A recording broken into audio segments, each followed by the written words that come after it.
নমস্কার।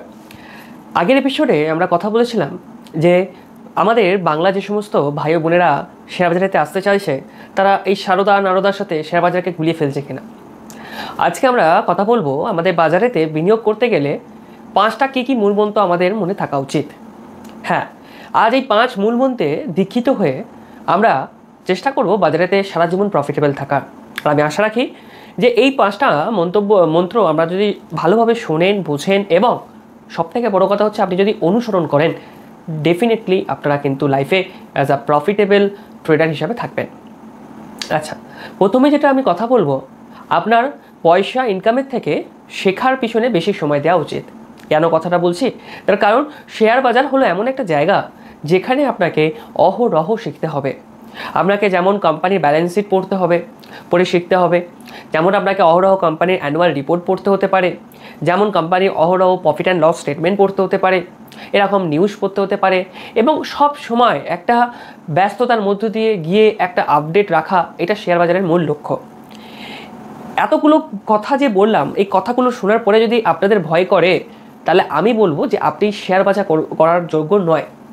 আপনারা তাহলে মিউচুয়াল ফান্ড করতে পারেন, মিউচুয়াল ফান্ডের ইন্ডেক্স ফান্ড করতে পারেন।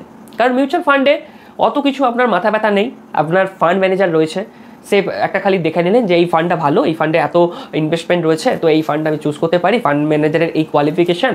তারপরে অ্যাসেট টার্নওভার রেশিওটা দেখে নিলেন যে ফান্ড ম্যানেজার বছরে কতবার তার হোল্ডিংকে চেঞ্জ করে এবং কোন থিমকে আপনি ফোকাস করতে চাইছেন, কোন সেক্টরকে ফোকাস করতে চাইছেন, সেটা একবার দেখে নিলেন, ইনভেস্ট করে দিলেন। বাট আপনাকে যদি শেয়ার বাজারে ডাইরেক্টলি ইনভেস্টমেন্ট করতে হয়, তাহলে তো আপনাকে প্রথম যে পয়েন্টটা বললাম অবশ্যই ফলো আপ করতে হবে। দ্বিতীয় পয়েন্ট, আপনাকে শেয়ার বাজারে লোভ ধরলে হবে না। ধরুন আপনি একটা শেয়ার কিনলেন, 34 টাকাতে কিনেছেন, শেয়ারটা বর্তমান 50 টাকা দাম চলছে। আপনি জানেন 52 টাকাতে এর একটা স্ট্রং রেজিস্ট্যান্স বা একটা সাপ্লাই জোন আছে। হয়তো আপনি রেজিস্ট্যান্স বা সাপ্লাই জোন জানেন না। যারা জানেন না তাদের উদ্দেশ্যে বলি, সাপ্লাই জোন হলো এমন একটি স্টক প্রাইসের লেভেল, যে লেভেলেতে গেলে সেই স্টক প্রাইসের অ্যাভেলেবিলিটি বাজারেতে বেড়ে যায়। অর্থাৎ মানুষ ওই লেভেলেতে গেলেই বারবার প্রফিট বুকিং বা সেলিং করে। তো ওই লেভেলটা আপনি জানেন যে 52তে গেলে পরে, কারণ পূর্বে অলরেডি 3বার পড়েছে।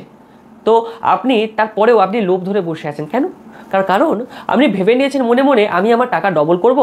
52তে যদি আমি ছেড়ে দিই তাহলে কী করে ডবল হবে? কারণ এখনও তো ডবল হতে প্রায় 16 টাকা বাকি। তো এই যে লোভটা আপনার মধ্যে যখন গ্রো করবে, তখন কিন্তু আপনারা কিন্তু আলটিমেটলি শেয়ার বাজারে প্রফিট করতে পারবেন না।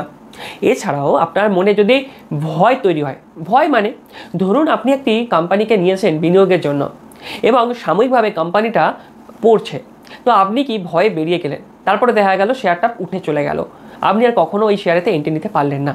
তো এই যে ভয়, যে আমার যে অ্যানালাইসিস বা আমার যে রিসার্চ বা আমার যে স্টাডি, সেই স্টাডির উপরে যখন আমাদের কনফিডেন্স থাকে না, তখন আমরা ভয় পাই এবং সেই ভয়ের ফলে আমরা কিন্তু শেয়ার বাজার থেকে বেরিয়ে যাই। এটা কিন্তু খুব খারাপ জিনিস। তো আমার মনে হয় যে বাজারেতে যেমন দ্বিতীয় পয়েন্টে আলোচনা করলাম লোভ থাকাটা উচিত নয়, তেমনই আমি তৃতীয় পয়েন্টে যেটা আলোচনা করছি, ভয় তো একদমই থাকা উচিত নয়। আমি কনসেপ্টের সাথে চলবো, আমি যুক্তির সাথে চলবো। চতুর্থ পয়েন্ট, যে বাজারেতে আপনাকে সঠিক ফান্ড ম্যানেজমেন্টটা জানতে হবে। কি ফান্ড ম্যানেজমেন্ট?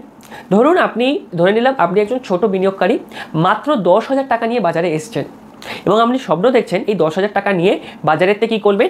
অপশান স্ক্যালপিং করবেন। হ্যাঁ, আপনি অবশ্যই করতে পারেন, সেটা আপনার বিষয়। কিন্তু বাজারেতে 10,000 টাকা নিয়ে আসার পরে কি অপশান স্ক্যালপিং করা যায়? না, কখনোই না।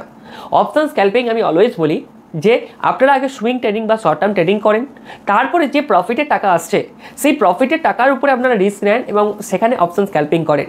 তো সেই জায়গায় যদি আমার 10%ও হয়ে যায় প্রফিটের উপরে, তাহলে সেটা তো আপনার এক্সট্রা লাভ না। তাই আমি বলবো মূলধন যেটা নিয়ে আসছেন সেটাকে আগে সেফলি ইনভেস্টমেন্ট করেন, তার উপরে যে রিটার্নটা আসছে সেই রিটার্নটা আপনি বিনিয়োগ করতে পারেন। অপশন স্ক্যালপিংয়ের ক্ষেত্রে আপনি ট্রেডিং করতে পারেন বা অন্যান্য সমস্ত ট্রেডিং ইন্টারডে থাকে সেগুলো করতে পারেন। পঞ্চম কি পয়েন্ট রয়েছে? পঞ্চম পয়েন্ট এটা রয়েছে যে বাজারেতে আসলে আপনাকে আগে স্টপ লস বা এক্সিটের প্ল্যান নিয়ে আগে আসতে হবে। হ্যাঁ, আমরা বাই তো করে ফেলি, বাট সেলটা সঠিক জায়গাতে করতে পারি না। আর শেয়ার বাজারে সেল জিনিসটা করাটাই হলো ইম্পর্টেন্ট ম্যাটার। ধরুন একটা আপনি স্টক প্রাইসকে, আবার উদাহরণ নিয়ে বলি, 42 টাকায় কিনে নিয়েছেন।